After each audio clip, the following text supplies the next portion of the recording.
Hello friends, स्वागत है आपका मेरे YouTube चैनल हिंदी कहानियाँ में। और आज जो कहानी मैं आपके साथ लेकर आई हूँ वो है चतुर ब्राह्मण। तो चलिए शुरू करते हैं। एक बार एक नगर में श्याम नाम का ब्राह्मण रहता था। वह अपनी माता और पत्नी के साथ मंदिर में ही रहता था। मंदिर में दिया बाती करना, लोगों की पत्री बांटना आदि उसके काम थे। वह अपना काम बड़े लगन से करता था। जब वह मंदिर में आरती गाता था तो लोग उसे सुनकर एक अलग ही दुनिया में पहुंच जाते थे। उसकी भक्ति में बड़ा रस था, लेकिन वह हाथ से खाली था। उसके पास आमदनी का ज़्यादा स्रोत नहीं था। जो कुछ भी लोग भक्ति भाव से उसे देते थे वह ले लेता था। कभी किसी से आगे बढ़कर कुछ मांगता नहीं था और ना ही लोगों को मंदिर में चढ़ावा देने की सलाह देता था। उसका विश्वास था जो लोग भक्ति भाव से जो भी भगवान को देते हैं वही स्वीकार करना चाहिए। एक दिन भगवान को उस पर तरस आ गया और उन्होंने उसे दर्शन देकर वरदान मांगने को कहा। ब्राह्मण को समझ में नहीं आ रहा था कि वह क्या मांगे।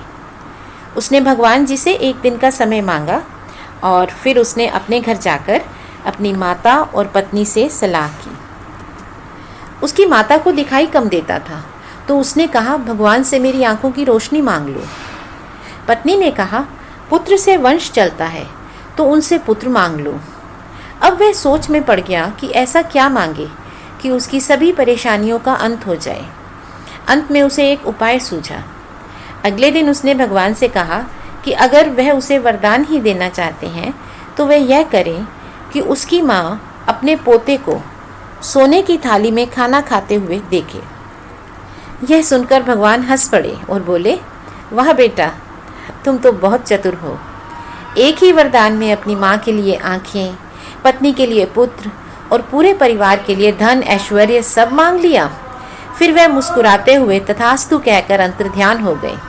इस तरह ब्राह्मण ने अपनी बुद्धिमानी से अपने सारे कार्य सिद्ध कर लिए।